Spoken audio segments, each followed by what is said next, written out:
Hello, everybody. Welcome to this episode of Unexpected Goals. This is your Arsenal PSG second leg Champions League semifinal preview. Here's what we're going to do today. We are going to go through tactical analysis of the first leg at the Emirates, and we're going to take a little look ahead to see what we can expect here from the second leg. Can Arsenal get to the Champions League final? Can PSG overcome the curse essentially they've had in this competition and actually get through to a final and maybe win it over Barcelona or Inter? We'll see. But let's dive into what happened at the Emirates. PSG won the match, 1-0. And right off the bat in the first half, it was interesting for what Arsenal was doing out of possession. They were doing kind of a what I don't know what the technical term is for it. I'm not a tactical expert by any chance. I just kind of enjoy watching. I enjoy rewatching matches, and I've learned some stuff over the years. But they did a delayed press, I think is what you call it. I don't know. I don't know the technical term. But basically, the front they would start in their front two, and they would wait until a pass goes to the side, and then they would jump PSG once the pass got into the wider areas. So as you can see here, the front two are kind of sitting off of PSG's front two. They're kind of just waiting for the ball to go somewhere. Um, and the goal was eventually just pin them into the the side of the pitch, which is what they did in that October meeting over and over and over again and forced 40 danger zone losses. In this match, they only forced 24. So PSG did a lot better in terms of buildup, and we'll get to how they did that in a second. So as you can see here, completely pinned them in this scenario right off the bat, and PSG had to play the ball long.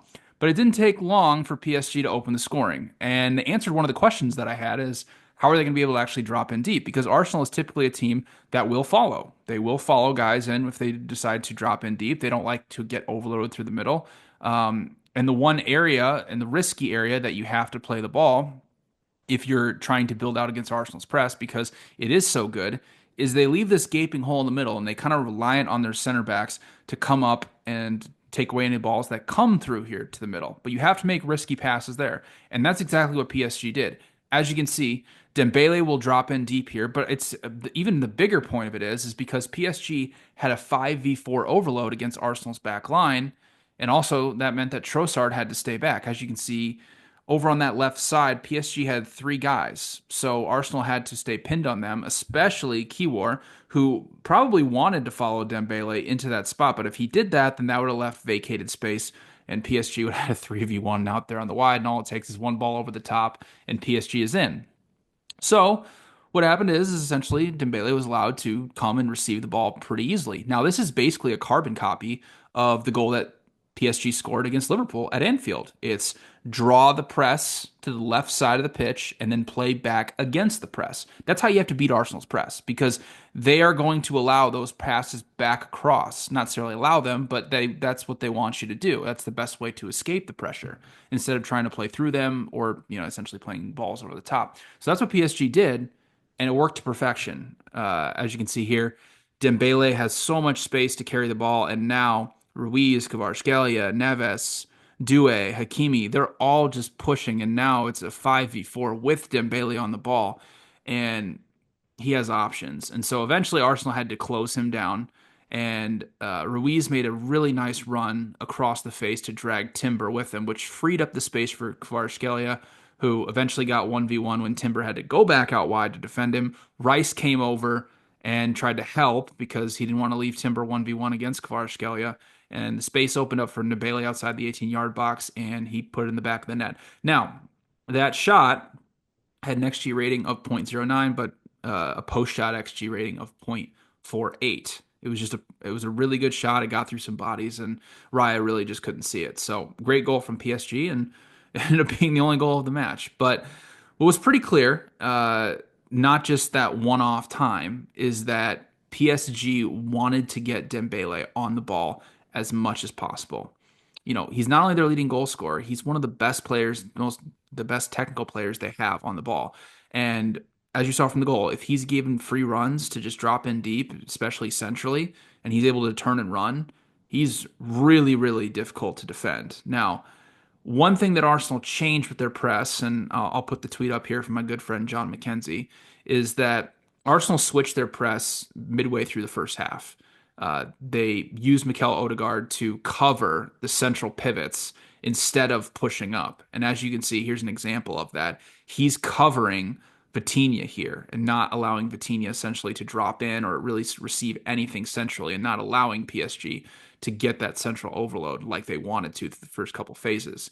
Along with Odegaard covering the middle, whenever Saliba had the opportunity, he was pushing up and following Dembele into pretty precarious positions. As you can see from the image here, he's following Dembele pretty far away from the goal, and that leaves a lot of space for PSG to play in behind. Now, there were a lot of instances where Dembele would, because PSG is so good with their positional rotations, that Dembele would go more out wide, so that Saliba essentially couldn't follow him. Like he really can't follow him that far into that type of position, and so it made it pretty difficult for Arsenal to actually track Dembele over and over again. So with a one goal lead, PSG was basically making sure they can control possession and have numerical advantages through the first couple of phases of buildup. As you can see from the image here, it's eventually a 3-5, but 3-5-2 buildup in money aspects, or a 3-3-2-2, or a 3-4, a 3-3-4, I guess you could call it. I don't know. Whatever formation you want to call it, look how many guys are dropping into the middle of the pitch and dropping in so PSG can try to create that midfield overload. You can even see Dembele coming out here out wide. Saliba can't follow him into that position because if he does, well, João Neves is right there making a run right by the referee. He's making a run in behind. So Arsenal was in kind of a pretty precarious position of how do they deal with Dembele, and PSG was making sure that they were having these type of numerical advantages through the first couple phases of buildup.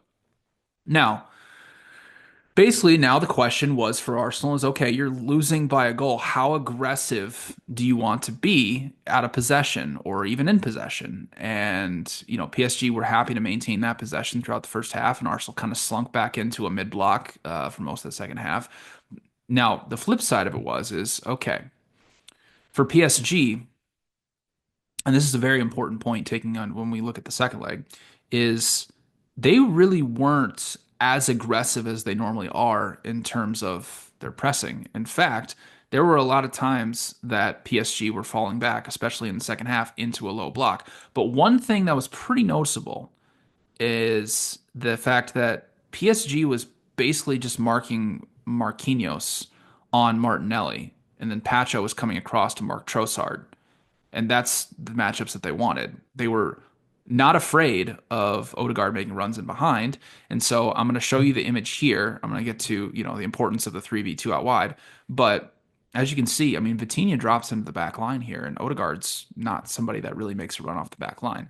But what Arsenal had to do then, if you're going to mark Marquinhos on Martinelli and Pacho on Trossard, well, that kind of leaves Moreno in this position in the left half space. And as you can see here, Arsenal were able to get a 3v2 in this type of scenario, and they were able to actually play Martinelli in behind.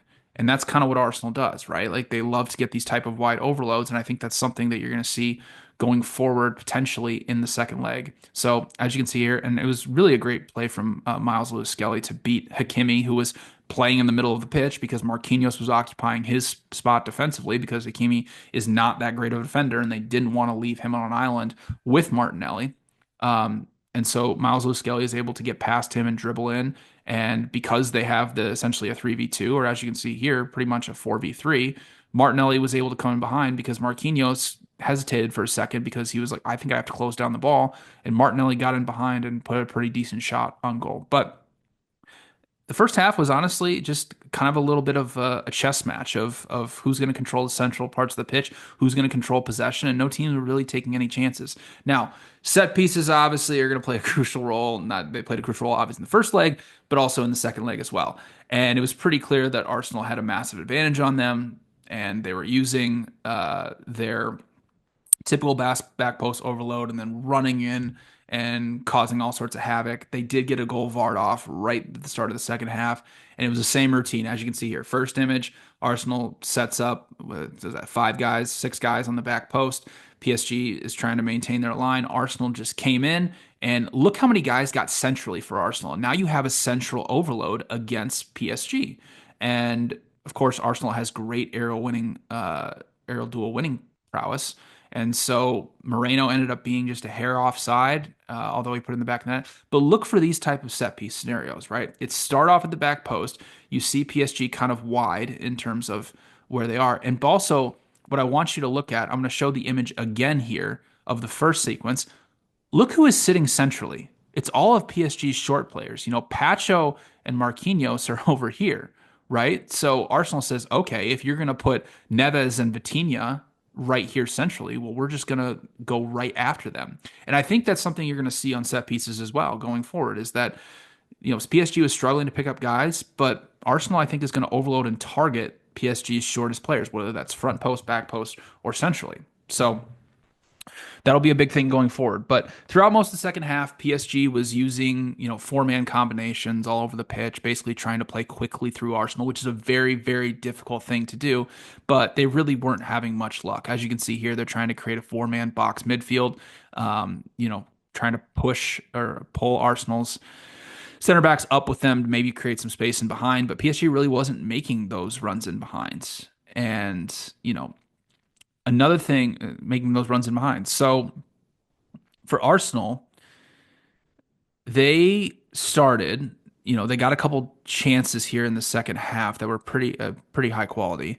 One of them was a really brilliantly worked move, and it goes back to the Martinelli guarding Marquinhos, right? So he was marked on him, and they used Martinelli to make a run centrally. As you can see here, Declan Rice beat his man, got through. Martinelli makes a run centrally, and Trossard rotated the position with him.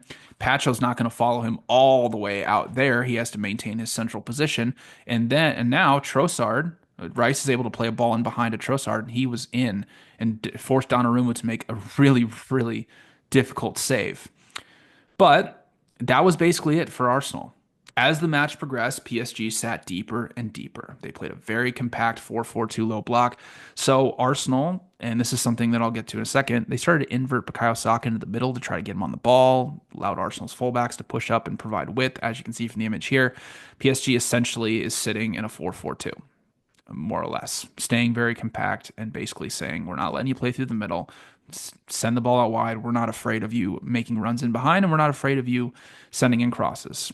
Arsenal tried to cross the ball in the box, but they were only successful with one of their 14 crosses finding an Arsenal player in the penalty area. And then as the match progressed, Arsenal tried to get more and more aggressive, and PSG had a couple really big chances late on. Barcola got in and barely missed one, and then Doué came off and Gonzalo Ramos came on, who's a more traditional striker and somebody who can make runs in behind. And as you can see here, he's one of the few guys on PSG that will consistently make these type of runs and is very good at doing that. So PSG decided, all right, well, if Arsenal's going to play in a mid block and push their high line up, well, then we can just play a ball in behind. And they actually were able to find him in behind. And as you can see, he actually ended up hitting the crossbar. And it was PSG's best chance of the match. So in the end, the final XG was Arsenal 1.7 to PSG 1.2. Was PSG lucky to walk away with a one goal advantage? I mean, in some aspects, yes, because they didn't actually create many high quality chances up until those final two. I mean, they didn't have a shot over with an XG rating over zero point 0.1 until those final two chances when the match opened up. And I think, though, what PSG did was they really shut Arsenal down after the 56th minute. And Luis Enrique really he took a lesson from the Aston Villa match, and he took a very low risk approach in that second half, sat in a low block, and there were very few instances where they didn't come out of that. And they did a very admirable job defending in that because it's not something they do very often. I'm showing you the FB Ref XG chances from the match. After the 56th minute, Arsenal took two shots. And that Gabriel Martinelli 0.83 XG chance in the 40th minute, if that ball would have gone in the back of the net, it would have been called offsides. So in reality, Arsenal didn't really even create one expected goal for the match. Now, Thomas Partey was suspended. He'll be back for the second leg, which is really big for Arsenal. So you'd have to imagine that Arsenal is going to play Mikel Moreno as the false nine. And that, I think, is going to really improve not only Arsenal defensively, but what they need to do in that. And what Arsenal really needs to do in the second leg is a couple of things. Number one, they need to be really effective with their high pressing. Party obviously helps that a lot in terms of ball winning and in terms of their pressing structure. But also, Arsenal just needs to use their physicality. They need to be really good on set pieces. They need to start sending more crosses to the box because they have that aerial advantage. So playing Mikel Moreno as a false nine really helps them have that aerial threat in the box. And the other thing that I think Arsenal really needs to do here is if PSG is going to play conservatively, and if they're going to continue having Marquinhos marking Martinelli in some of these transition or type scenarios and keeping Hakimi in the middle of the pitch, they need to start inverting Bukayo Saka into the right half space because Mikel Odegaard is not going to make, or excuse me, Mikel Odegaard, Martin Odegaard.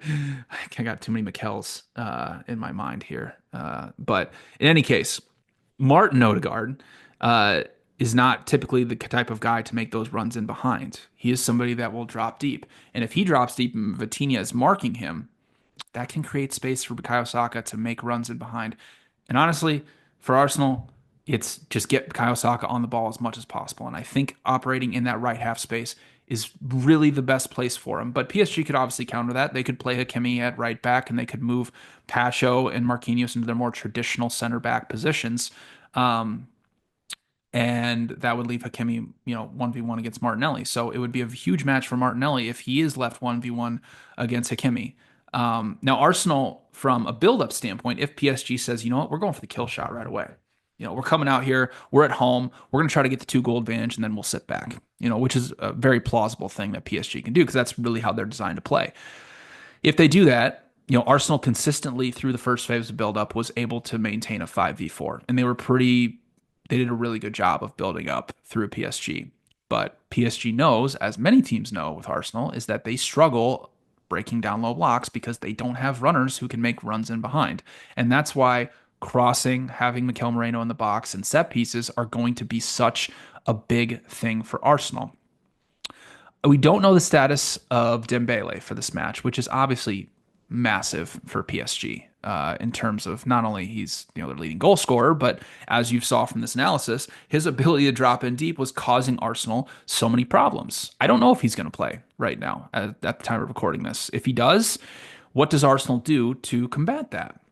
Well, you either have to accept and let him drop in deep and allow PSG to create those, type of overloads if you're going to press, or you have to be super aggressive in terms of getting center backs pushing up and just accepting that PSG may throw some balls in behind and you may have to defend those.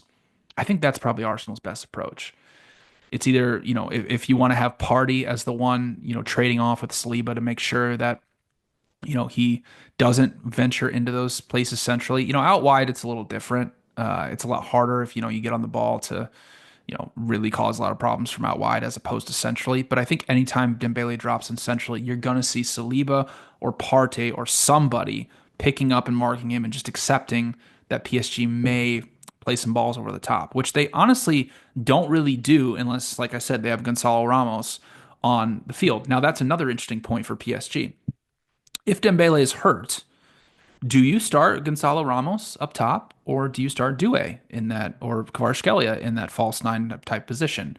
I would say Doué and Kvaratskhelia can't really play that. They can. They're just not as effective as Dembele in playing that dropping deep role. Although PSG's position rotations are so good that maybe they, can figure out a way to make it work. But do you start Gonzalo Ramos for the first 60 minutes and see how it goes, and you give yourself the opportunity to take a low risk approach with a 1 goal lead, right? So if you have a 1 goal lead, the low risk approach, that a lot of teams have taken throughout world football when teams are very good at pressing high is to just play balls over the top and try to let your guys go win 1v1 duels. They might not win very many against Arsenal, but Gonzalo almost won one of them in the first leg and he ended up hitting the crossbar. So do you give yourself that threat and that opportunity of just saying, you know what? We're not going to succumb to Arsenal's press. I know we want to play short passes through it. That's kind of the way we're designed to play. But if we have a guy who we can play over the top to, then maybe that's our best approach. And we take the risk out of losing the ball and giving Arsenal easy transition opportunities. And for PSG, I think it would be in their best interest to kind of sit back a little bit more, not try to press Arsenal up high because again, Arsenal was getting that numerical advantage through the first phase. And now with Moreno coming in there, they're more than likely going to try to pull center backs out of position. So it's an interesting second leg here. Everything to play for. I have PSG at about an 85% chance to go through with that 1 goal advantage. I'm showing you the uh, my poison distribution from my projections of what I have for percentage chance of each scoreline. Do have PSG about a 45% chance to win this match. But in any case, it should be incredible. I hope my Gunners can get through. Thank you all for tuning in here. I'll be back on the YouTube channel and the podcast form with a tactical analysis of both Barcelona versus Inter and PSG versus Arsenal second leg. So thank you all for listening/watching, and I'll see you again next time.